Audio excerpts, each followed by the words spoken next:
This podcast is brought to you by Carvana. Selling your car should feel like one less thing on your list, not one more. With Carvana, it is. Just go to Carvana.com, enter your license plate or VIN, and get a real offer down to the penny.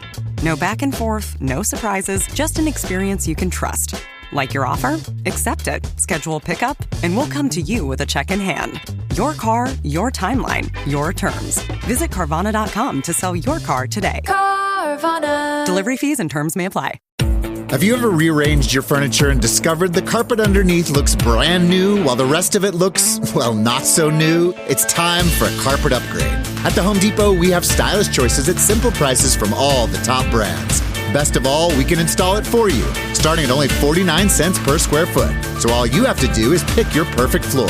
Start your carpet project today at the Home Depot. How doers get more done. Exclusions apply for licenses. See homedepot.com/license numbers. They say you can tell a lot about a person by the contents of their freezer. So, what does a bottle of Jägermeister say? It says you have standards, you don't cut corners, and you like your Jägermeister shots the way they're meant to be enjoyed, ice cold. As for the frozen taquitos and mystery leftovers, we'll keep that between us. Drink it cold, or don't drink it at all. Jägermeister. Damn, that's cold. Drink responsibly. Jägermeister liqueur, 35% alcohol by volume. Imported by Mass Jägermeister, U.S. White Plains, New York. If we knew more about our sleep, what would we do differently? Would we go to bed at a consistent time or take steps to reduce interruptions to our sleep? With Sleep Score, Apple Watch measures your bedtime consistency, interruptions, and sleep duration. Then, every morning it combines these factors into an easy-to-understand score from 1 to 100. So you'll know how to take the quality of your sleep from okay to very high. Know your sleep score with Apple Watch. iPhone 11 or later required. This episode is brought to you by State Farm.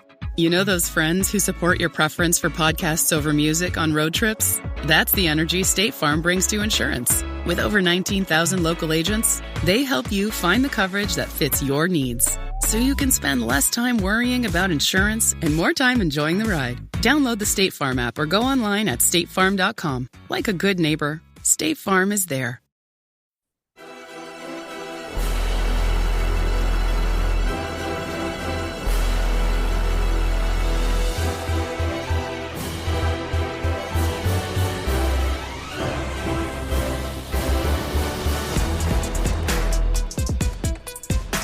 American soccer fans, welcome to episode 189 of the USA Soccer Cast. We're bringing you everything about the U.S. national teams, the players, the leagues, and everything else that impacts the game of soccer in these United States. I'm Donald Wine, and this is a fun episode. It's a long one, but it's a good one. About a decade ago, I got to meet Nick Punyal, an Aussie from Sydney, who was trying to start a supporters group abroad for Atlanta United as they started out in Major League Soccer.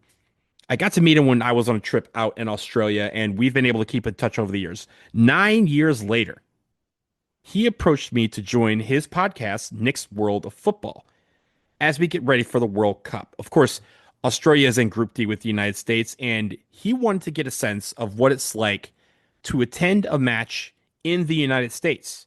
What followed was an 80-minute conversation about the U.S. men's national team match day experience, what the team can do during the World Cup, the fandom in this country, and what visiting fans can expect coming over for the World Cup. So he has been gracious to cross-promote that episode with this show to expand to all of our listeners.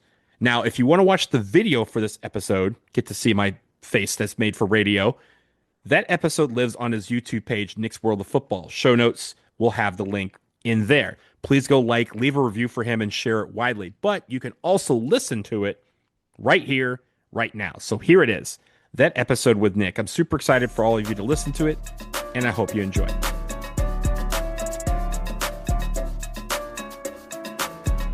The crowd are on their feet now. This has to be one of the best performances we've seen of the year.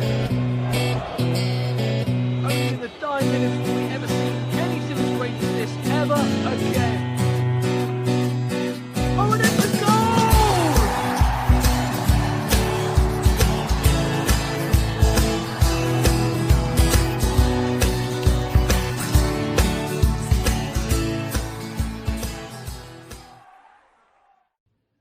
Good morning, good afternoon, good evening, wherever you are from the world. And today I am joined by Donald Wine. Donald Wine in Washington, D.C. How are you, Donald? I'm doing great, Nick. It's been a while. We were just talking before about us partying during Anzac Day back in 2017 when we had met before that online and then got to kind of see each other in person when I was over there in Sydney. It's great to see you again. And that was just a fun time that we had. That was a fun time. Doesn't feel like it was a decade ago. No, it wasn't. Well, it was nine years ago. So 9 years ago, yeah.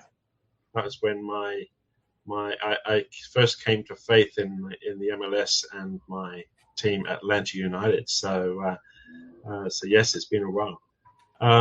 Donald, just explain just a brief outline who you are, what you do in soccer, and why you're interested in soccer in the first place. Yeah, well, I've been involved in soccer since I was a kid, playing, watching the game, being a student of the game. At this point now, I've been a leader. I helped with the American Outlaws, which is the largest supporters group for the U.S. national teams. I'm in journalism. I have 2 blogs. One I'm a site manager of is called Stars and Stripes FC. It focuses on the U.S. men's and women's national teams, all the youth national teams as well, and just how the players coexist in the world of soccer. I also co-own the District Press, which focuses on the D.C. local teams here, D.C. United, D.C. Power, Washington Spirit, and Loudoun United. And then I also have podcasts. I have the USA Soccercast, which I'm wearing this nice little jersey. The USA Soccercast focuses in on American soccer with a key focus on the national teams. And then I also have a podcast called World of CONCACAF, which focuses on the greater confederation, all the region, focus on the Caribbean, the Central America, and North American soccer in that as well. So I keep my hands busy. I'm a fan, I'm an organizer, I'm a student of the game. I just love watching the game. So that's what fuels me. Was there an early moment when you thought about soccer as a sport? You said, "Yeah, I can do this." Was it like when you were a kid or something? Where's that first early story for soccer for you? I could not play American football here. I have a heart condition, so my doctor forbid it. Somehow he allowed me to play soccer, and so my parents were like, "You will play soccer." And I think, first of all, I really enjoyed the game, but it helps to be sort of good at it. And at my young age, I was better at it than a lot of kids, so that helped. So getting into the game was one thing, but accessibility has really increased over the decades that I've been watching. And I couldn't watch but maybe one Champions League game every 6 weeks. And now I can watch almost any match around the world. And so that's where, the seeds were planted in watching some of those teams play back in the day and some of those players. But now it's the accessibility that we have here in the United States, which we're very lucky to have the accessibility we have. We have more EPL games than they do in England. So we're able to watch a lot of teams. And from there, you get to just, you feel your passion grow about the game and the teams and players that you really like to watch. Awesome, cool. So obviously 2026 is a big tournament year. So your role with Stars and Stripes, how is that looking day to day? Well, right now it's starting to get a little bit thick because next week they will be announcing the U.S. men's national team roster, which obviously is the biggest roster announcement they've ever had. I would say just, those 26 guys, how lucky they're going to be able to represent the United States at this World Cup that's on home soil. And then it's all systems go. They have 2 send-off games in a couple of weeks, and then the games start. Everyone's here, and everyone's kind of united and watching those games. And I really hope that people have a great time during this tournament. Hopefully some of your listeners are coming, and we want to show you a good time. That's what we're all about. I know there's a lot of stuff in the world going on, some of it good, some of it bad, some of it evil. But the World Cup has been one of those uniting factors around the world. The amount of people, the amount of friends that I have that I've met from watching World Cup games, being at World Cup games is profound. And so I hope that is a lasting memory for people who do have the opportunity to enjoy these games. Awesome. Cool. And you would have you noticed a kind of shift in the fan base? Are they really... They're looking forward, like you say, to welcome the fans to the world. And it's that compared to previous years, obviously 2026 was that magical year when it's all going to start happening. You'd notice any change? They're being organised. The fans have been getting things organised during this year for the World Cup. Yeah, I think, just the amount of, especially now that we're within this window, right? We're inside of a month. Now it's starting to really take focus. It's hard. It was easy enough to kind of, it's in a few months, it's in a couple months. But now that it's almost here, I think people are starting to realize, okay, here we go. Like, people are going to be here in a few weeks, and this is going to get going. There's obviously going to be a lot of fan fests, not just the official ones, but other cities. I know here in Washington, D.C., they just announced the other day that they will be having their own fan fest, even though we don't have any matches here. So cities are starting to take advantage of it. I know bars and restaurants are already prepared for the influx of people who might not have a ticket to the game but want to watch these games. Even some of the cities are expanding their hours of drinking, so you can have a pint almost 24 hours a day during this World Cup. So everything's starting to come into focus, and now that it is, I think all the little to-do things that are left on our list, we're starting to check them off pretty fast. But I think the excitement's starting to build with that. Yeah, and you've been involved with matchday experience before, and especially with the American Outlaws. So for someone who's never experienced it, what does a typical American Outlaws matchday feel like?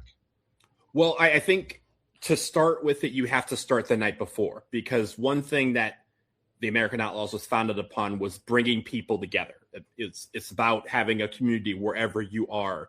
And for a match, wherever that match is, whatever city it's in, one thing that didn't exist before was a way to meet fans the night before the game, so you knew who you were going to cheer with during the game.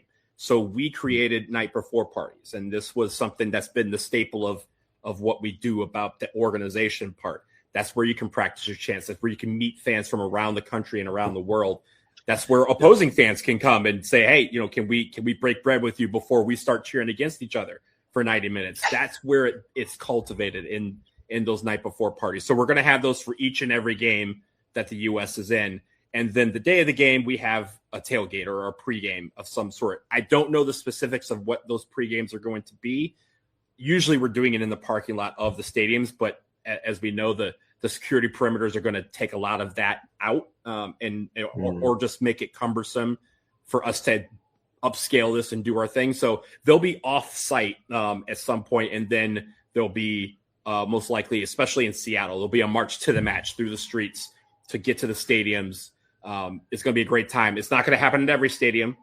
I would say for people that are going to games in New York, don't try to walk there. It's surrounded by highways that you can't cross by foot.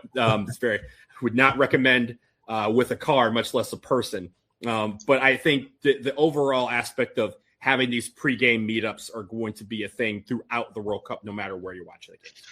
Okay, cool. Well, we are going to be talking about tailgates and marches in a minute, but I wanted to maybe just focus on your time at American Outlaws. So American Outlaws is a supporter group, right? It is, yes. Maybe just give our listeners just a bit of an outline that when it first started. I think it was Lincoln, Nebraska. Was that right? Yeah. So it was founded in Lincoln, Nebraska in 2007. And their first match was that they went to. They took a bus of guys from Lincoln, Nebraska to Chicago for a U.S.-Brazil match. It was September 9th, 2007. And they even got on TV. There was, a couple of people in blue in the stands going nuts during a portion of the game, and the broadcast showed them, and that's where it kind of took off. And even then, it was a slow build because they wanted to be organic in their approach. From city to city, they knew that every city is different. Just obviously, Nick, where you are, like Sydney is not Melbourne, Melbourne is not Perth. All of those communities could have a chapter of the American Outlaws because while there's some structure to it, there's the ability for them to be organic in how they grow within their community. What works for us here in Washington, D.C. is not how they do it in New York. And I think the great thing is you get to trade those trials and tribulations with others. And at these night before parties is, hey, how does it work for you? What are we doing here that we could be doing better? you guys have grown so fast. How were you able to do that? What was your foundation? And that foundation is going to be different, but within that, they've been able to grow. They have well over 220 chapters now in the American Outlaws, including one in Mexico City and one in London, England. So even expats are getting involved in this, and we've tried to get some chapters established. Even in Australia, the time difference is a bit of an Achilles heel there, but also just the accessibility of the game on television. Not every U.S. game is on television, but the main point of the chapter is every single game, whether it's a men's or women's game, you have a place to go where you can watch the game with sound and have that community of people that are helping to grow support here in the United States. And I went on the website, theamericanoutlaws.com, last night, and I see they've got chapters in pretty much every single state. I think the only state I couldn't find was Wyoming. I know they're working on it, because I when I was involved heavily, we got inquiries from a couple of cities in Wyoming. It just, sometimes you got to get the foundation going, and it's hard to do that in some of these cities that are transient. Yeah. But what is something fans don't see that takes a lot of work before kickoff, whether that's songs, timing, or organizing the section? I think organization is the number one thing that people don't see, that they think just kind of comes together. They think people just show up and we hand out, drums and tell people, here's what we're going to do, and we just do it. It takes a lot of practice. It takes a lot of effort. It takes a lot of coordination and a lot of willingness to fail. Because some of these, you have people who, hey, I'm going to do this thing, and then they don't show up. We have people who get called into work last minute, or they can make it last minute. They need a ticket. There's a lot of variables in putting together things. That, we run out of food sometimes. Sometimes we have too much food. Sometimes it pours and we have lightning, so we have to cancel things. And now what do we do, right? We have to be able to be flexible with some of these things. One of my favorite stories is a tailgate in Columbus one year for a women's game, where it started sleeting during the tailgate. And then all of a sudden, derecho moved through, which brought 80-mile-an-hour winds and blew our tailgate away, our entire tailgate. So at a certain point, we said, we cannot do this anymore. We have to go to a bar. And thankfully, our chapter bar was around the corner. They said, come on through, guys. We'll open the doors and make sure everybody's able to get in and get out of the cold and get out of the wind and sleet. And we were able to have a great time and go on and enjoy the match. The match was cold, but I think people had that extra boost of energy by saying, hey, these guys were able to take care of us. We were able to figure out on the fly how to make this work and make it where everybody was able to have a great time at that game. And now it's a thing that when you look back on and laugh, and it's a thing you remember. I was at that game where the tailgate blew away. That's a thing that you can tell people as why this organization's so fun. Yeah. I mean, wouldn't have been fun at the time, but yeah, that's what creates those stories, isn't it? Yes. Memories and things. Going on to the supporter section, what are the small details that separate a good supporter section from a great one? I think the willingness to contribute. I think when people recognize that there's a lot of different ways to get support for your team. A lot of people think you need 50 to 60 chants that all are sung in unison. You sing all of them, and people are doing it hand by hand. I am a big proponent of, if you don't know the words, that's great. Just clap. Clapping is the number one way to make noise in a stadium around the world. It's a ubiquitous language. Everyone knows it and everyone understands it. If I don't hear you and I just turn to you and start doing this, pretty soon you're either going, that dude over there looks stupid because he's just clapping to nobody, or you're going to join in.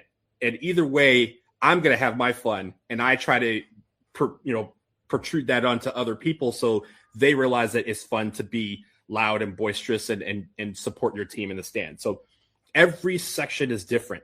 Even if you're in the same city, a game in DC one time is going to be very different from the next game in DC because there's different people. There's different, not everyone's in the same spot or in the same seat. It's not like a club game where you can kind of build things because the person's going to be there week after week. It could be a year before you see somebody again. And so I think the idea is to create some structure while, again, having that flexibility to go, hey, we're up 6-0. Let's have some fun. Let's try a chant that nobody's done before and see if it works, because everybody's having a great time. This might be something that keeps the party going. Other times when the team is down, you maybe lean on some of those chants that you know that the team likes because it helps them get back into the mind frame of, hey, we can come back and we can still get a result out of this thing. So, and we talk sometimes with the players, we talk with the team and the federation about what they like, what they don't like. Some of the chants that we do over and over, people go, why are you doing that so many times? Well, it's because the players came over to us one time and said, we love that chant. And when you do it, it feels like we have the energy to go score a goal. This is what our job is, right? So this is what we want them to do. So if that's going to help them every little bit, we'll sing a chant 80 times if we need to, because it's going to help them succeed. So in the end, it's about making people have fun and knowing that we're there to support the team. And I think for me, if one person comes up afterwards and says, I had a great time, I'm going to come bring my friends to this next time, we've won, because now that person is the person who's going to be me next match. They're introducing somebody to the game. They're helping them have a good time. And then it spreads exponentially from there. Mm. So American Outlaws is loud and passionate, but also welcoming. So how do you balance those two things? I think it's super easy. I mean, look, my first match, they were welcoming, right? And for me, that is a way to repay the debt of gratitude that I have for them being so warm and open and saying, hey, welcome to her. Like, they didn't know me at all, but they welcomed me. They said, hey, this is, we're happy to have you. Here's some food, meet some people, have a great time. If you have any questions, let us know. If you need some merch, we got some merch for you. Like, those little things can help make a first experience a great one. And so for me, that's always been about what I do. Even now that I'm no longer part of the board, that is what I like to do, because I want people to have as much fun as I'm having. It's super easy for me to have fun, and I want people to be able to do that, because that's what's going to grow the support. Because when that person goes back to wherever they are, wherever they live, they're going to be the ones that are seeking this out and trying to keep their community organized in the same way. And in turn, that'll help grow the fans in this game. So I always appreciate the fact that we are open and welcoming to people, whether it's their first game or if it's their 100th. They get the same level of expectation that, hey, I'm going to walk in here. I'm going to get some food. I'm going to meet some people from all around the country who are all, like-minded like me. They're passionate about this team, and we're going to go in there and have a great time. And when you know and understand that, it helps when you go into, quote unquote, when you go into battle, right? You walk into that stadium, in an opposing stadium, and you walk in and you know the person next to you is going to be cheering just as loud as you are. That makes it so much fun. It makes the intrigue, the mystery of it all so great. And so I always try to bring that in. And in this World Cup, that's what that part is about. The 94 World Cup shaped so many lives here in the United States. I want 2026 to do the same. Yeah. So you have been part of the American Outlaws for quite some time. So has the culture changed since when you first joined? Yeah. I mean, the culture's changed in the sense that there's more people. I think when people joined AO before, in the early years, a lot of them didn't know anything about soccer. And now the education level is so much higher because of MLS, because of the USL, because of the NWSL. So many fans already understand the game, and they understand how this national team kind of is comprised of all these little bits and pieces of all these different clubs. We have access to, as I mentioned, there's so many games from around the world. We get to see that, and we get to take, and people come to us and go, hey, I saw this chant that was done in Turkey. It sounds cool. If we can adapt some lyrics to it, can we try it? Right? Like those are things that can be questions now, as opposed to people walking in and literally are being handed a sheet. They're like, I don't know what's going on. Teach me this game.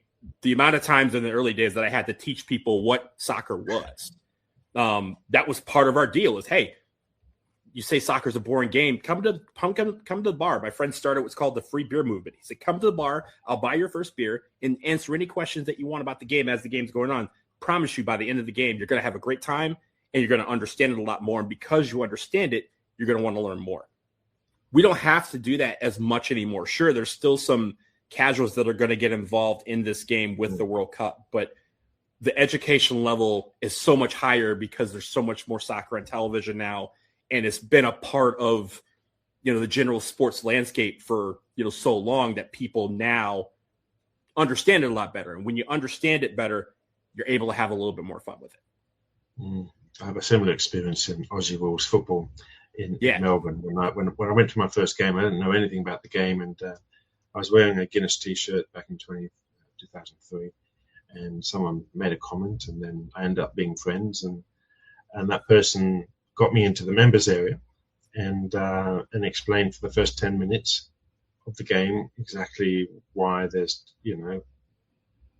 how do they start and how does everything work, and then he said to me, see that little white, very, very faint white door over there? Like, it was just a plain white door. He said, just knock on that door at half time and we'll let you in. It was the members bar. So it was a great experience. And I look back on that with fond memories, So I guess when you say buy the person their first beer and explain the game to them, it's just that one-on-one real care and attention. So no, that's great.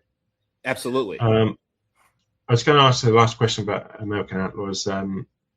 What's your favorite American Outlaws tradition, and how did it start?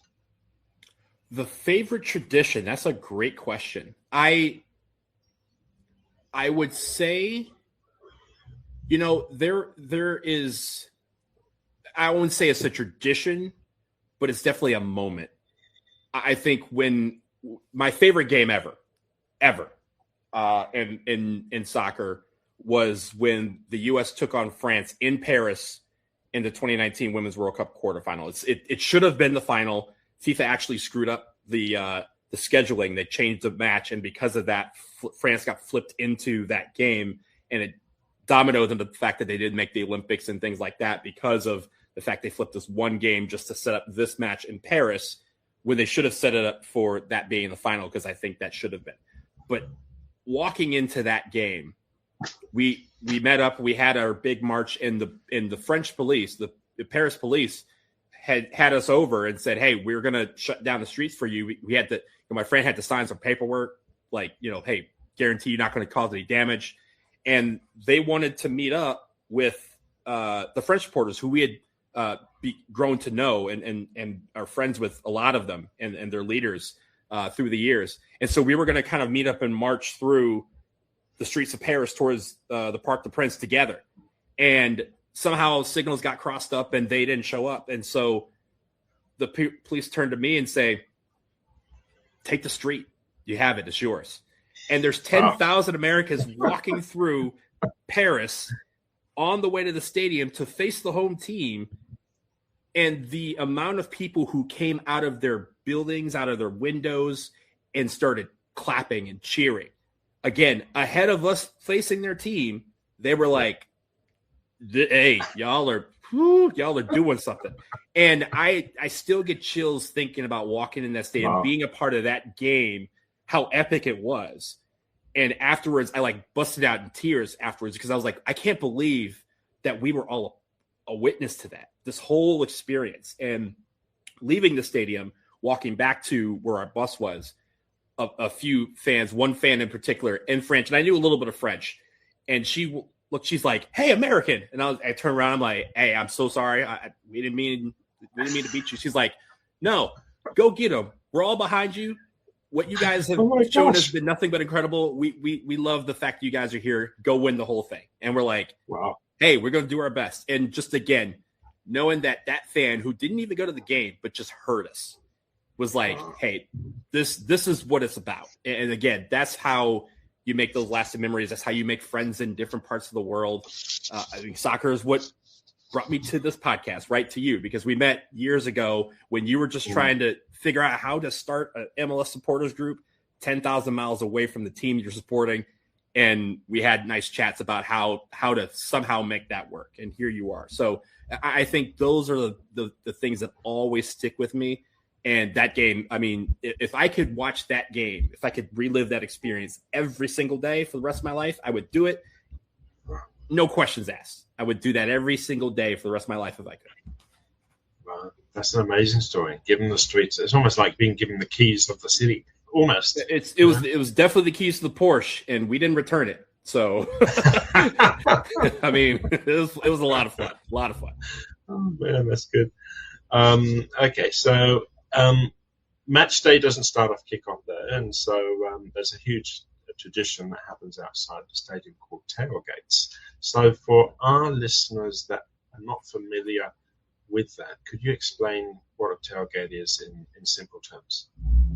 In simple terms, it's where people gather before going inside the stadium, and it's done in American football, it's done in soccer, it's done in a bunch of sports here in the United States, to a lesser extent in Canada and Mexico, but it's really, the root of the tailgate and its different forms is an American tradition. We have lots of food, lots of drinks, alcoholic and non-alcoholic. We have a lot of people will have their TV setups. Everyone's in their gear. You're walking around. You're kind of meeting, again, some of the fans that are there to watch the game that might be supporting your team. You might, again, have some playful banter with some of the opposing fans that are coming through. Again, it's a way to it's another way of community here. And it's one of our most important traditions because of the community that it fosters. We've been tailgating for well over 100 years. Like, we have been doing this for a very long time on the college level and the pro level. Some of these tailgates are elaborate, and sometimes it doesn't have to be. Sometimes it just needs to be a couple of people with a little table and maybe a little small grill and some hot dogs. It doesn't have to be much. Or you could just sit there with a 12-pack of beer or a 24-pack of beer and just say, who would like to adopt us for the afternoon in their tailgate? And chances are you're going to find someone who says, come on over here, man. We got some food for you. Like, we got the TV going with all the other games. Have a great time. I think that is one thing that a lot of people, when they heard some reports that it was being banned, which turned out to be false, it may be restricted, surely, because of the security perimeters around the stadiums. But that is a quintessential, that is the one thing that we hope to be able to share with the world is, hey, before this game, you're not just going to march to the stadium and walk in. No, we're going to have a tailgate. We're going to have a way for you to, again, meet people and have a great time. And then 20 minutes before kickoff is when people kind of pack up their tailgate, put it in their cars, and they walk into the stadium. I don't know how it happens on such a wide scale because it's a science to it sometimes, but it's one of those things that we hope in some form will be able to be displayed throughout this World Cup. I've got a bit of I put a montage here. Yeah. Of some things that happened during the tailgate. Now, I've got to thank three people for the photos. Reginald McKee, J.R. Francis, and Jennifer Taylor. They're all from Atlanta, so you'll see pretty much everyone dressed in red and black. But that's unashamedly okay. I don't mind promoting my team. The bottom center, a game called cornhole. That's what it's called, right? It's called cornhole. And before it used to be called beanbag toss, but it's called cornhole now. It's now professional. It's a professional sport. You have a league here. Wow. It's just, again, I don't know how this became a thing because growing up in the Midwest, that was a thing we did, but it wasn't like a centerpiece activity of a tailgate, and now it is. So it's just, it's a lot of fun. It's played around the world now. People have their cornhole sets that may have paintings of like the field, or like in my case for college, like a basketball court or something like that. And the bean bags are properly themed, and it's a lot of fun. Again, it's not one that I partake in every time, but I can get down on some cornhole. I'm pretty decent at the thing. Yeah. No, that was the first thing I remember looking at tailgate pictures, and I'm thinking, what on earth is that game? And I've played it since. I played it in July the 4th celebrations here in Sydney, but it's not as easy as it looks. No, it's not.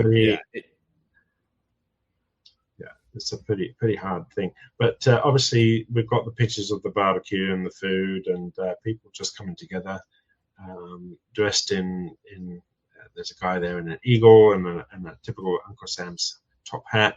And of course, we've got the DJ, the music aspect of it as well, which was given to me by Reginald from the Footy Mob supporters group. So there's a lot of activity going in. But say, for example, there's someone who's never been to tailgate before. What do you recommend them to do in the first 5 to 10 minutes? What obviously does that person, it might be a person by himself or herself, or with a family? What should they do? So they just walk in there, or do you recommend them just trying to meet the organizer? Yes. So it's very simple for a tailgate like this, right? The ones that you're showing are massive tailgates that are clearly open to a lot of people.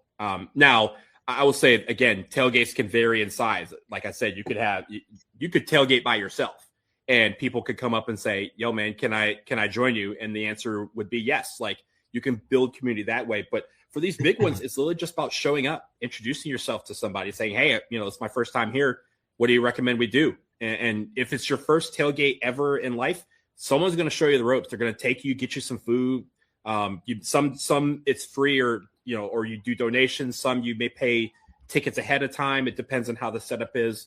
I mean, if you're an adult and you want to bring some adult beverages, those are always welcome, because a lot of places can't hand do alcohol without a licensed bartender, which makes a lot of sense. So sometimes people just kind of, again, get some beer, and they show up and they say, "Hey, can we drink these with you guys?" The answer is going to be yes. Someone's going to break bread with you. Introduce yourself. Be willing to be uncomfortable for about 5 seconds. In that 5 seconds it takes to say, "Hey, I'm Donald. Nice to meet you. We're here from DC, and we're here to watch the game." Someone's going to introduce themselves, and all of a sudden you just made a new friend. And that friend's going to take you around and show you the ropes and make sure you have a good time. It's a very simple process for a tailgate.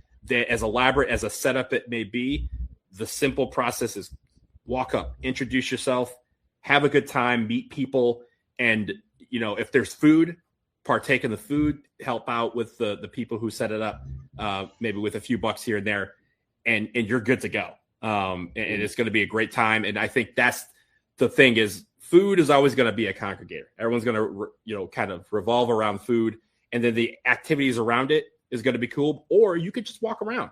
There's going to be hundreds of tailgates.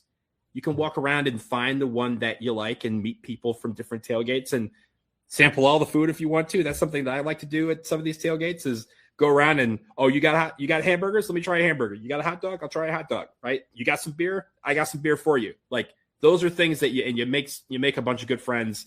And sometimes you'll see those people in the stadium and you'll go, "Hey, that person had a great tailgate." That's good, because I guess for a complete outsider, it could be something like, "Oh, that's their private party," or something like that. But just go up and ask and find out. Yeah, it's cool. I will imagine it is intimidating to see, especially the top. You see like hundreds of people clearly all knowing each other, hanging out, having a good time, and you're just that one person going, how do I enter this? Again, that uncomfortable moment is going to take 5 seconds for you to introduce yourself and say, "Hey, I'm from DC. Where are you from?" And easy conversation starter. People are going to warm up to you and let you in, and all of a sudden you're going to be part of the tailgate. And someone's going to come up and do the same thing to you as if you are the established person at this tailgate, and you're going to turn around and welcome them in the same way.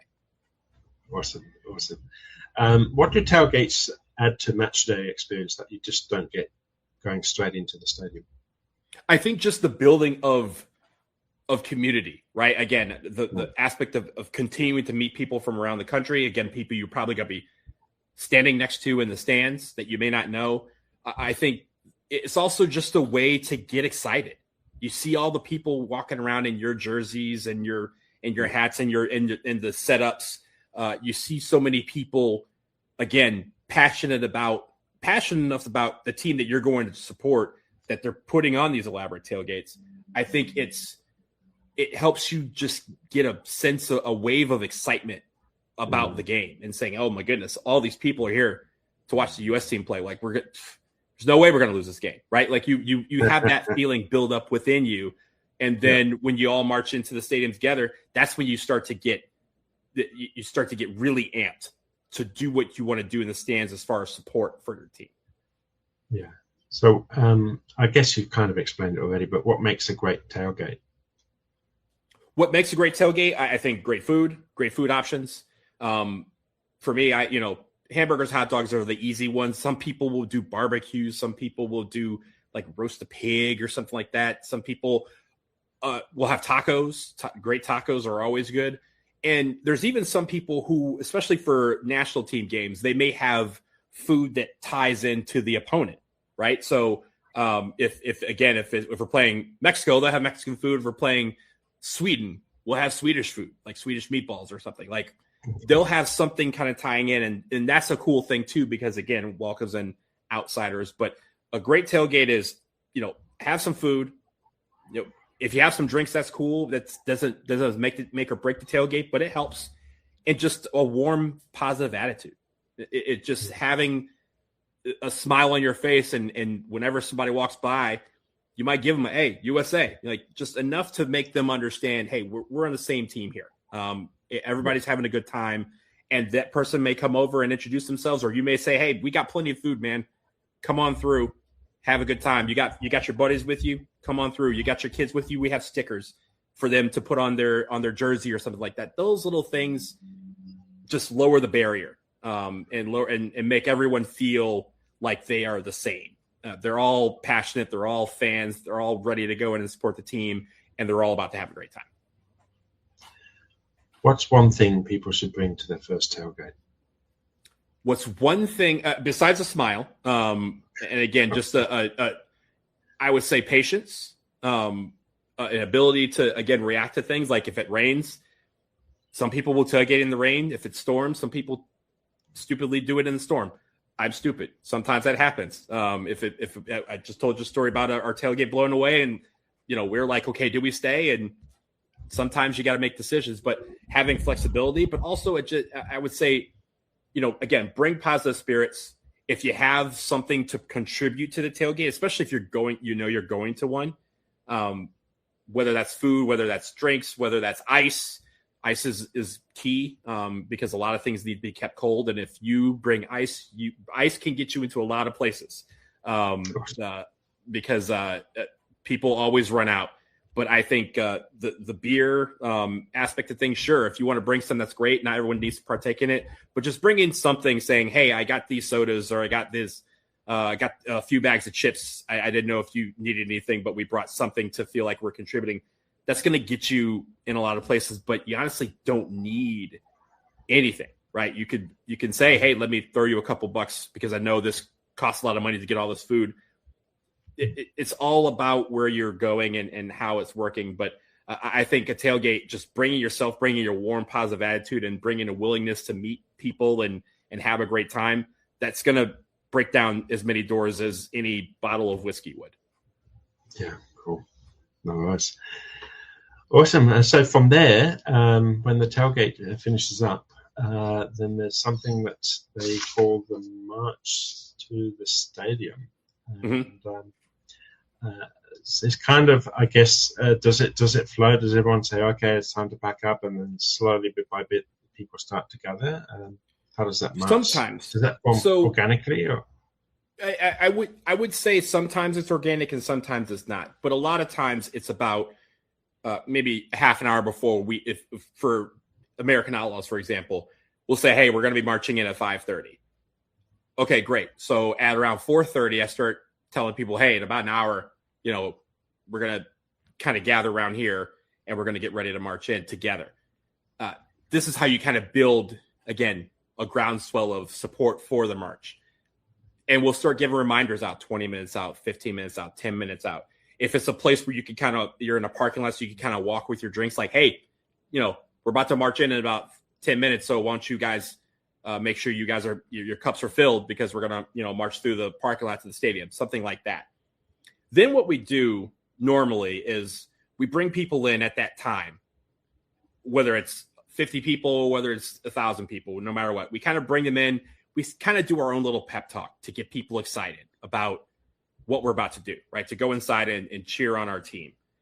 Maybe a couple of things about the game, thank the people who put on the tailgate, things like that. Get people motivated and excited. And then from there, we start chanting. We get a couple chants going, again, to get the voices warmed up.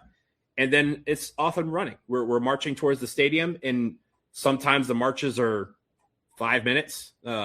Sometimes you're marching across the stadium essentially to the entry. Sometimes you have to march from a mile or two away because we're off site and we kind of have to march through the streets. And a lot of times for the World Cup, that's what's going to have to happen. And either way, it's just about somebody in the front, somebody in the middle, and somebody in the back, kind of making sure everyone's kept tight together and organizing all the chants that we're singing on the way to the stadium to let the world know that we're here. We're here to support our team, and we're here to have a good time. We're going to pause right here for a quick break. More with Nick's World of Football after this. You thought this was your Run Club era. Turns out, it was more of a thinking about Run Club era. The good news? Someone's marathon training is about to start. Sell your workout gear on Depop. Just snap a few photos, and we'll take care of the rest. They get their race day fit, and you get a payout for trying. Someone on Depop wants what you've got. Start selling now. Depop, where taste recognizes taste. Tomorrow morning is knocking. Stock your fridge now. How about a creamy mocha frappuccino drink? Or a sweet vanilla? Smooth caramel, maybe? Or a white chocolate mocha? Whichever you choose, delicious coffee awaits. Find Starbucks Frappuccino drinks wherever you buy your groceries. Did you know if your windows are bare, indoor temperatures can go up 20 degrees? Turn the temperature down with Blinds.com and get up to 50% off custom window treatments like solar roller shades and more during the Memorial Day mega sale. Whether you want to DIY it or have a pro handle everything, we've got you. Free samples, real design experts, and zero pressure. Just help when you need it. This is your last chance to shop up to 50% off site-wide during the Memorial Day mega sale at Blinds.com. Rules and restrictions apply. Hey everyone, are you looking for the latest gear for your U.S. national teams, Major League Soccer, the NWSL, or any other team in the world of soccer? The USA SoccerCast has affiliate partnerships that are ready to help you out. Head to linktree.com/USA SoccerCast, where we have links to Homage, Fanatics, the MLS store, and Breaking Team. You can get the jersey, shirt, hat, or accessory you're looking for to support your team, while also saving some money and helping this show in the process. Again, linktree.com/USA SoccerCast. Click on the links and get your gear. And we thank you as always for your support of the show.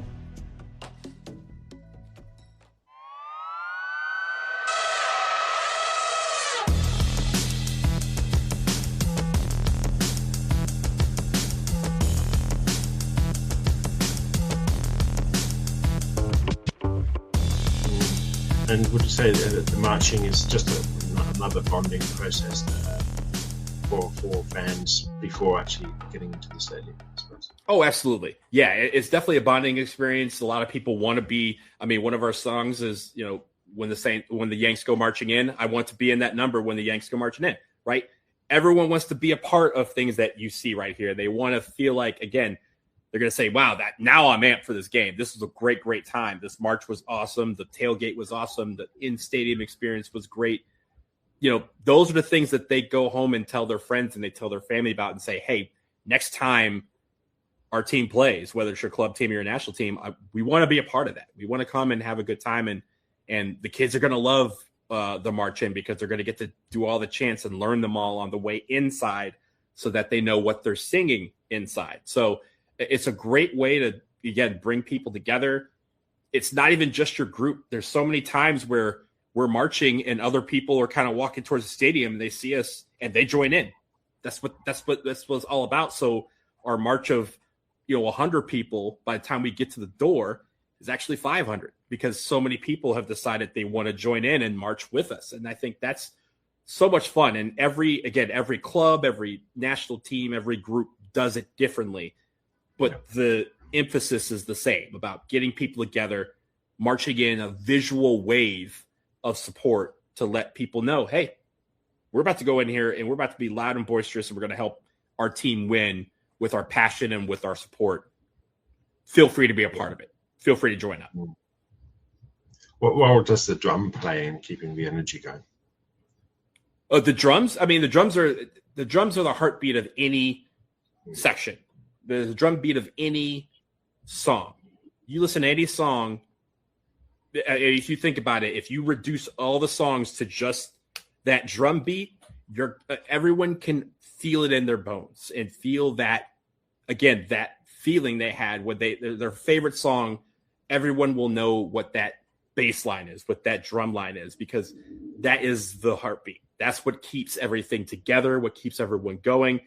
It's not like we're marching with the drum beat. We're not step, step, step with the drum beat. But when we're doing the songs, that's what keeps us together. That's what keeps us focused. And that's what that's why it's such an integral part of any section. Any band will tell you that, you know, you have the melody, you have the brass, but the drums are what bring it together. If you don't have good drums, if you don't have a good drum beat, everything falls apart no matter how good it may be. Yeah. No worries. You've been a capo for during, I think, was it during American Outlaws or just being a supporter? What does the capo actually do during a match? So the capos are the people who lead the section or lead the march in the chants. They're the ones that are up front, in the middle, by the drums, wherever, but they're the ones that are starting the chants. They're the one that are kind of, again, keeping everybody together. They're trying to get everybody involved.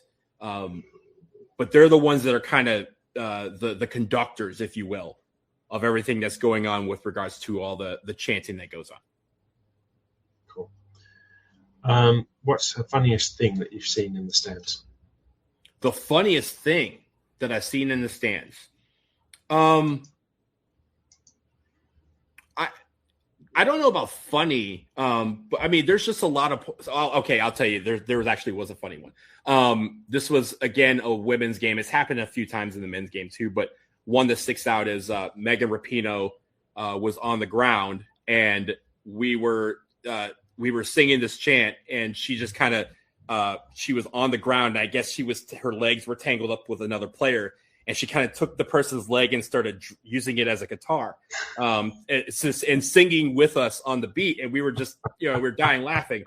But we had started this chant because they were up 8-0 called "We Have the Ball," and we would just chant "We have the ball, we have the ball" whenever they were dribbling with it. But when we'd lose the ball, we would slow down and we go, "We lost the ball," and we would do that on beat. And we're sitting there, we're laughing to ourselves because we're like, we're up 8-0. Like, how do we keep people entertained here, and keep them focused on like, hey, let's keep the good times going. And after the game, one of the players came up to us and said, "The 'We Have the Ball' chant was the funniest thing we've ever heard." Like they had to clarify it. We're like, no, we're not making fun of you. We're actually just trying to, again, figure out how to maintain attention when you guys are blasting people like this. And they're dying. They're in fits. They're dying laughing. And they're saying that is so that those are the things that make you guys so great. That's that kind of creativity of just like figuring out how to, turn a game where people are tuned out because they're beating them so bad into something funny. And sure, we did it for a few more games. It kind of died out because they stopped beating people by 13 goals, which is good. That's the state of the game getting better. But those are things that, sometimes. Again, we do stuff because the players are like, this is fun or this is funny. We really enjoyed when you did that. We laughed at this antic that you guys did. That's what keeps everyone going. And if you have a sense of humor about things, again, you'll go a lot further. And just kind of figuring out like, hey, we're going to try something real quick. If it doesn't work out, it doesn't work out. But we got time, right? So those are the things that we love to do. And experimentation is a part of any process, and some will have you dying of laughter, and some will be like, okay, we're never doing that again. That's fair. It didn't work. All good. So yeah, cool. What's the hardest thing of leading a supporter section? Being the only person doing a chant in some points, right? Like, it's hot, it's sticky, it's buggy. You definitely don't want to be up there doing the chant because you're dead tired. But you figure out a way to press on. And sometimes it was just me trying to mimic a whole section and just carry my voice so that other people could get a break. Cause they're looking at me like, Donald, I'm tired, man. I can't sing right now. I need a drink of water. I just need a breath. And so that is the hardest part is sometimes you're up there and it's just you. It's just you creating the sound and you're hoping just hoping somebody will sing with you. And sometimes it doesn't happen. So it's sometimes it's by design. Sometimes it's because people are just not responding to whatever chant it is, but you got to keep going in the hopes that they can pick it back up at a certain point. That's the hardest part sometimes is you don't get to hang with your friends during the game and celebrate sometimes with goals. You're just up there sometimes by yourself out there for people to take, the flaws, right? And you're kind of the voice and the centerpiece of a section for a day. And so that's a lot of responsibility. But I think that is also the hardest part is sometimes it just feels like it's just you up there. And that's sometimes hard for people to deal with. Yeah. What one word would you use to describe the US supporters right now? The U.S. supporters, just climate? Just the U.S. supporter. What's how would you describe a typical supporter of the U.S. men's national team? I would say passionate's an easy word. So I'm going to say educated. I think, again, we consume more soccer than any other country. And just the amount of knowledge that people have in the sport now carries over into that passion for the game. And I think that's where that is where I think we have evolved as a soccer nation. Is before most of the countries like, that's a ball, that's a goal. But between that, I don't know. And now people can tell you who's, playing in, the third division of the Bundesliga and who's going up, what Americans are on that team. They're up at 3 a.m. to watch Gamba Osaka and some of the teams in the A-League, right? Like they're watching these games all course of the night to the point where sometimes like I got to go to bed. I can't be up here watching this game at 4 a.m. with you. I'm going to have to catch that on a replay. So those, again, the access has helped for the education. And I think it's made a more educated fan, which I think helps with the support. Yeah. And in terms of the US men's team themselves, how would you describe them in a few words? How would I describe it? Up and down.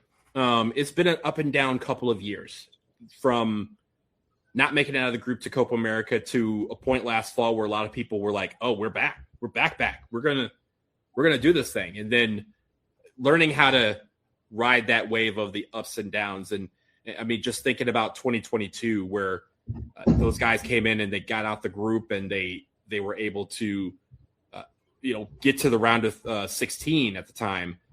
And people walking into that game against the Netherlands were like, hey, in the first half, I know it's only 1-0 or whatever it was, like, but we had more chances. We should have scored. Like, this isn't a game that we got smoked. This is the game where we feel like we were the better team, but we weren't the elite team. The elite team takes advantage of one or two opportunities to score. We couldn't do that. And now we're like, okay, there's a lot more questions about what is this team going to do at this World Cup with not just the new format, but also the increased pressure of being the co-hosts. That's something that no one can predict and no one can really mimic in the friendlies that we've had. So that's where we're at right now.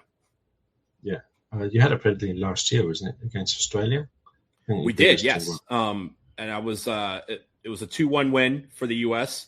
We also played Paraguay in a month later. We also played Turkey last year. So in the last 6 months of 2025, we got to play our whole group, which I think, again, there's something dodgy there. There's something.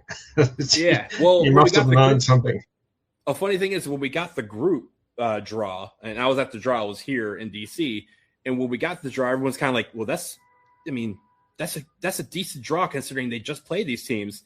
And I know a lot of my friends were like, I wish we got different teams because we just saw these teams. Like, we want to see the World Cup's about seeing new teams and how we stack up against them and some of the better teams that we stack up in. And we have 3 teams that we just saw. So in that point of time, people were like, yeah, this is cool, but there's like 48 teams here. We couldn't get one team that we haven't seen in the last month.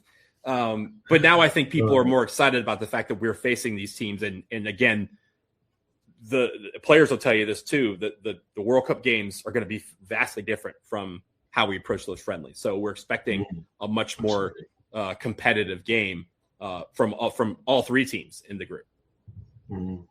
What's the biggest question you still have about the team going into the World Cup?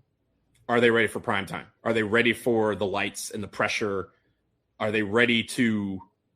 It's unfair to say that they have to play like a team that people can look at and say this team can win the World Cup, because we've never done that on the men's side.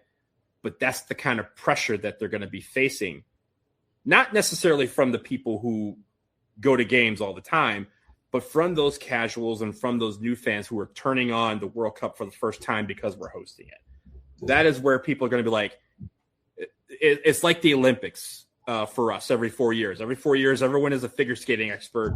Everyone knows gymnastics. And when people mess up just the toe loop, you're all of a sudden like, I can't deal, right? So I think that pressure is something that this team, again, that can't be mimicked. And every team who hosts the World Cup has that pressure. And now us, Canada, Mexico, we have that pressure now. Can our guys live up to it is the question. Adding this fella here, how do you think Pochettino has shaped the team so far? It's been interesting because he's tried a couple different formations. He's brought in some new players. He's tried to change the culture of the team while also kind of viewing this in a way as a temporary position, right? Feels like he's just here to get us through the World Cup, and then a lot of us expect him, because his contract, I believe, expires after World Cup.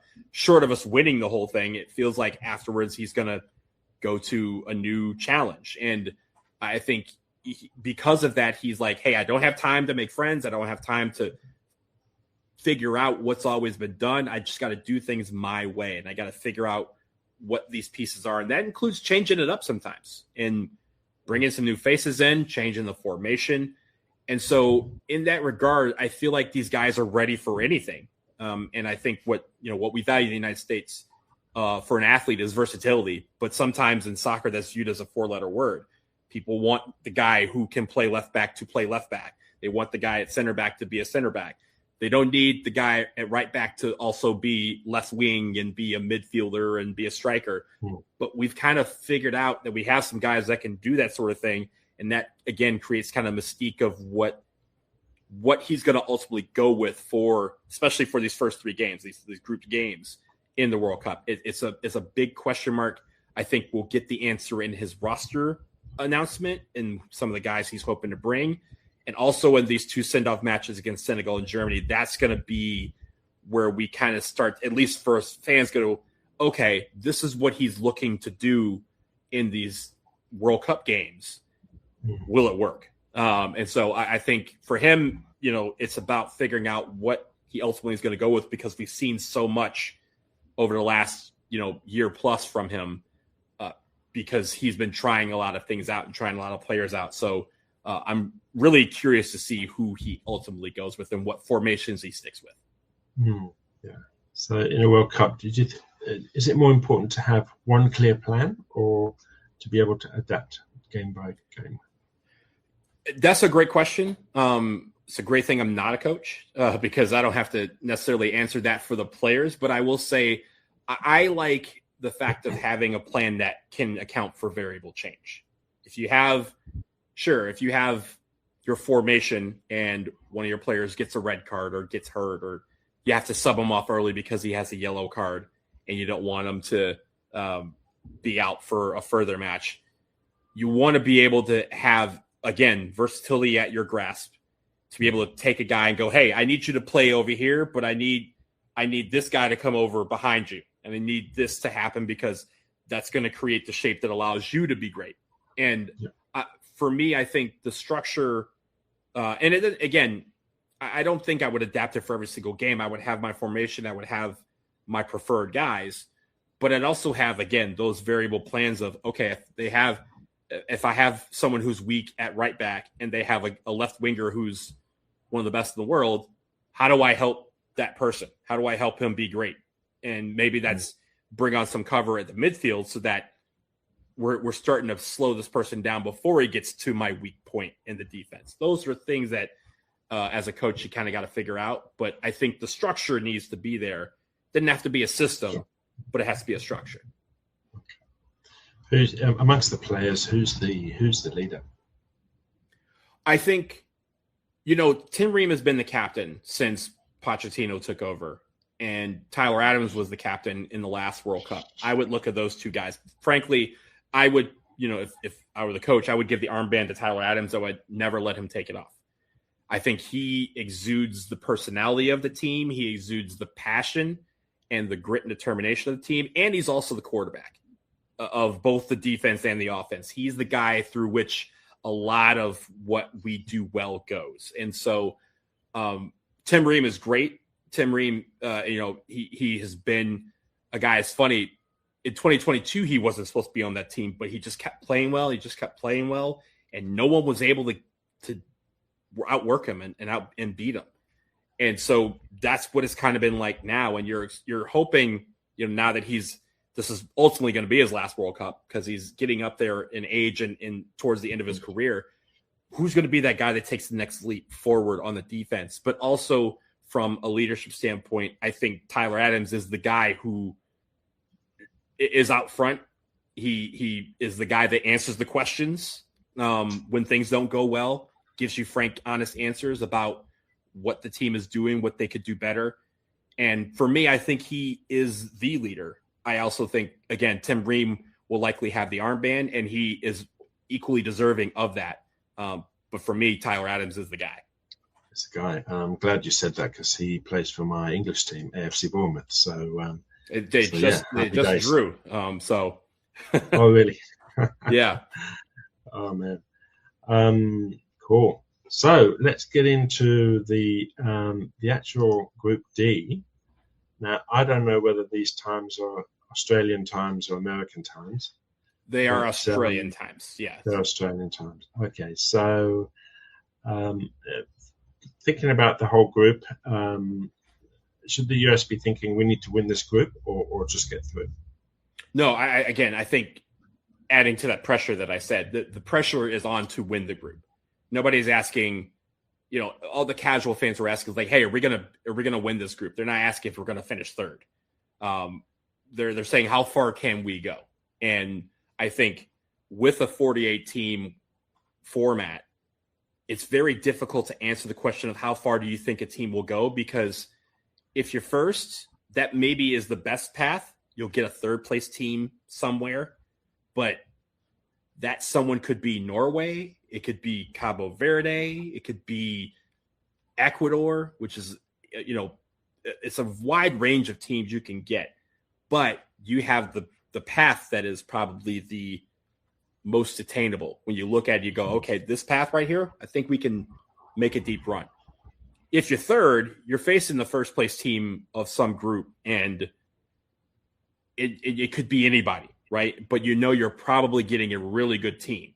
And so the focus, and I think the way that Mauricio Pochettino has approached it, I kind of asked him about this during the draw back in December. He said, these 3 games are 3 World Cup finals to us. We like, as the United States, we can't sit there and think that people are going to roll over and let us waltz over them, that we're good enough to be able to shake off a bad day and just destroy teams. This is a team that needs to understand that our backs are to the wall in every single game because of the pressure that is built up underneath us.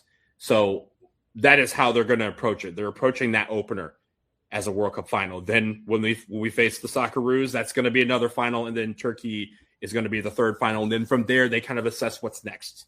So that's kind of how they should approach it, because it's a World Cup. You don't want to leave anything to chance. No. I've been noticing with Paraguay, for example, I think they've only conceded 10 goals in the last 18 games or something like that. Something crazy. So they're a solid team, and they seem to normally be passed off as maybe as the dark horses or maybe people are focusing on other teams and stuff, but Paraguay's there. I mean, they made the quarterfinals in 2010. I don't know. I guess it's a different squad now, but it's an interesting team to play for your first game. Do you think it's what do you think is the main challenge for this one? I think the opener is going to be unlike any game we ever play because of the glitz and glamour and the pageantry that comes before it. And then also just there's going to be a lot of people looking around, looking up at the ceiling, looking at the grass, looking at each other, looking at fans in the stands, trying to find their loved ones, and really it hitting them when they walk out on the field that they've made it. They're at a World Cup. They're about to play in the World Cup of their lifetimes. And I think that is something that is going to, I would expect that game in the first 20, 25 minutes, like it's going to be cagey. Both teams are going to be a part of that. Paraguay is no different. When they hear those anthems, they're going to get emotional. I'm going to get emotional in the stands, hearing the anthem played, knowing that we're about to watch a World Cup game and watch our team play in it. That first 25 minutes is going to be about shaking that out of the system and eventually getting to a point where they realize that this is just a game, but they need to win it. And that's where we'll start to see the action. I think the key for that game for the U.S. is to be the team that shakes that rust off first. I think in these games, if you're the team, especially that first one, if you can get into it quicker than the other team, you have a distinct advantage, because if you can get a goal past them, that other team is shook. The U.S. has the building on their side. They have the country on their side. And now they can feel like, okay, we got a groundswell momentum here. Let's use it to our advantage. While Paraguay would be the team trying to, get off of their back heel and try to get back into the match. So that's going to be the key there in my mind. Just kind of getting past the opening part of things and moving towards being on the field and playing it as if it's another international game. And I noticed obviously Turkey went the long way around for qualifying because they had to play 2 extra competitive games. So do you think there'll be a pretty strong opponent against America if they've had that extra time, extra match preparation? Yeah, I think, to be quite honest, they're the team that matches up well with us. They beat us in that friendly that I mentioned. We had a friendly in Hartford last June where they beat us 2-1. We took the early lead in the rain, and then all of a sudden they came back and showed why they're a really, really tough team. Arda Güler plays for my team, plays for Real Madrid. He's come on this year, and even at his young age, he is being counted on as like the leader of that team or one of the leaders of that team. And he's just a guy that could go off at any second. He's such a dangerous player because he is one of the young players who thrives so much off of getting a taste for goal. Like he scores a goal and all of a sudden you're like, floodgates are open. I can do this again. And he will. He's so many games where you could see the confidence in him build just because he saw something that he did great and go, I can do more of that. And he ends up doing it. So that's going to be a tough one. I think, obviously speaking as American here, I would love to win those first 2 where that game doesn't mean as much except for maybe seeding first or second.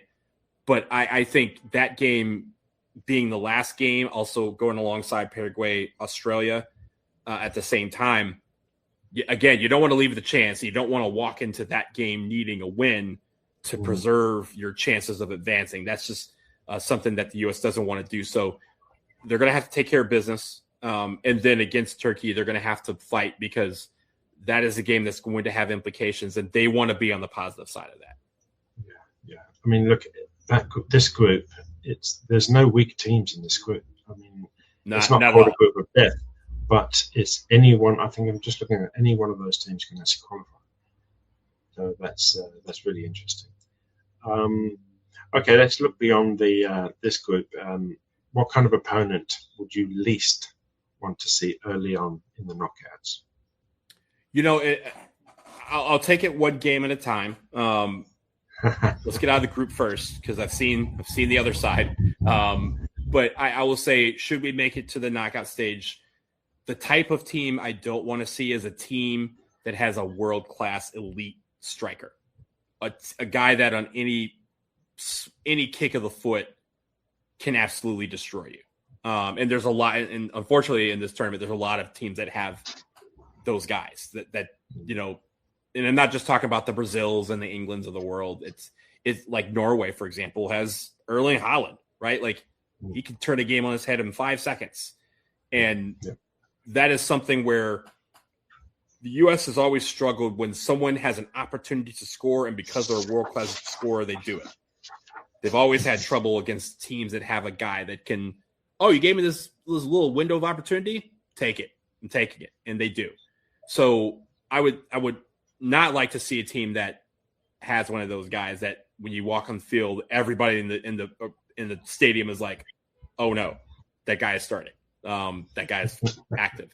Now, if Erling Haaland wants to go and get a red card and render him out of action for that match, please be my guest. We'd love for that to happen. But I think those are the type of guys, the type of teams that we normally struggle against. Cool. No worries. We're going to be wrapping up soon. Do you want just some of your best moments? Say, for example, what's a go-to story that you always come back to when people ask about away days? Away days. There's nothing apart from the Paris game, because I know that one's up there. Yeah, but I mean, there's nothing like an away game. There's nothing like it. It doesn't matter if there's 1,000 of you, or if there's 12 of you. I've been in some away matches where there's 6 of us. Like, it doesn't matter. It's so much fun to walk into another stadium and see an entire stadium look at you as if to say, "What are you doing here? Why are you here?" And then again, them having a great time at cheering for their team, we're cheering for ours, and at the end, a lot of pleasantries and well wishes are made. It's I've never had a stadium where people weren't cordial after the game. I will say that of the away games on the men's side, there is absolutely nothing for a U.S. fan greater than walking into a stadium Azteca as the away fan against arguably, I put USA-Mexico rivalry up against any on the planet, and people can feel free to disagree, and I will tell them that they are free to be wrong in their disagreement, because that game, when we face them, no matter where it is, especially if it's a World Cup qualifier, it's hands down one of the top 10 games on the planet. And I've been to Azteca 3 times. I've seen 3 draws. We haven't won there but once in the entire history of that stadium. And I have not seen them lose yet. So I don't want that to ever change. But going into those games, those World Cup qualifiers, where the entirety of the city, Mexico City, one of the biggest cities on the planet, every one of them before the day of the game, one of the greatest cities on the planet, will vacation there, will hang out there, breaking bread with the people, nothing short of amazing. Everything about that city is a 10 out of 10, except for that one moment when you walk into the Azteca and you see 100,000 people. Now it's 80,000 people looking at you and letting you know that you're about to have a bad day. But that's the beauty of the rivalry. That's the beauty of being an away fan. I've been fortunate enough to be able to go to away matches all around the world for the U.S., and every single time has been nothing short of amazing. All those trips are the memorable trips that we look back upon when we tell our friends, hey, you missed out on the great time. The next time we go on the road somewhere, you got to come, because it's such a great, great time. Some of the best people that I've met in my life, I met because I was like, hey, it's just 10 of us, right? Me, you, and these other people. We're going to go in here. We're going to cheer our team on against the opponent, and we're going to have fun doing it together. That togetherness is amplified when you go on the road, and strangers become brothers and sisters very, very quickly when you're on the road. Wow, cool.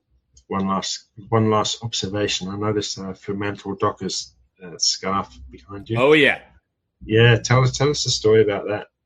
So I've watched footy for a long time. One of the things that we have had in the United States is Aussie Rules has been something that has been on late night TV since I can remember. I think the first game I probably watched is when I was in high school. And I'm studying high school, middle school, mid-90s, watching games at like 2 a.m. That were thrown on ESPN here, or Fox Soccer Channel would show them alongside A-League games. And so I always watched it, but I never had a team. And I just kind of watched the games to watch the games. I was trying to learn more about the sport, and I really enjoyed it.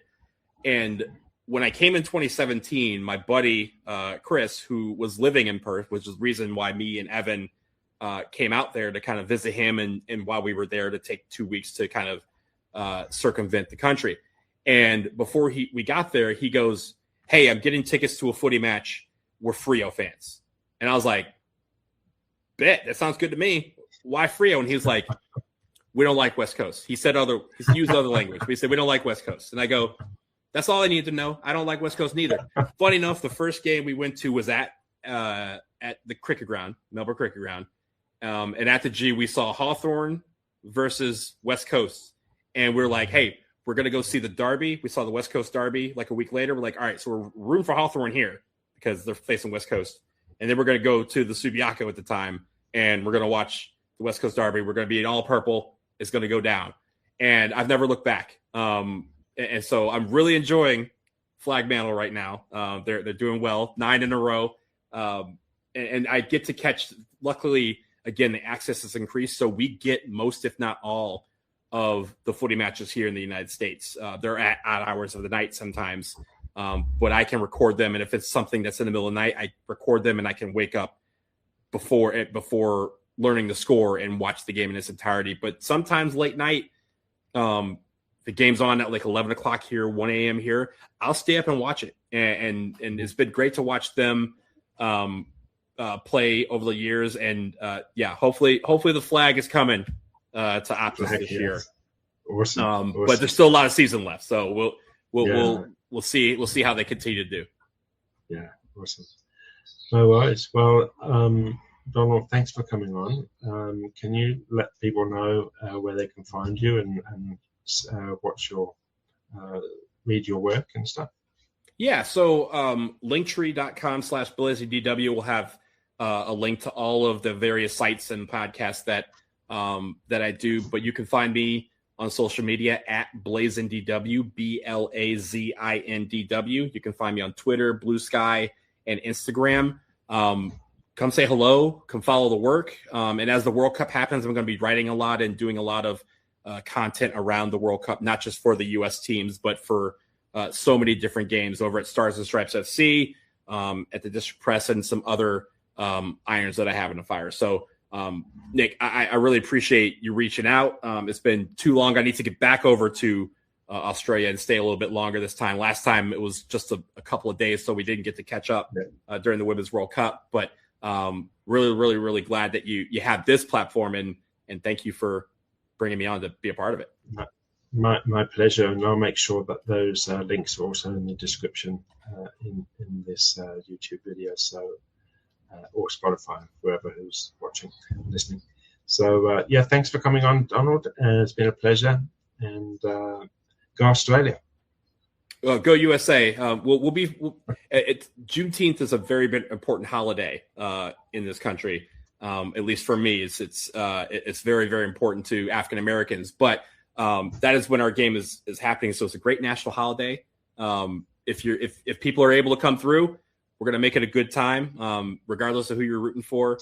Aussies are so much fun to hang out with and be around. So I hope to see a lot of them in Seattle on the 19th. Awesome. All right. We'll see you then. Take care. See you.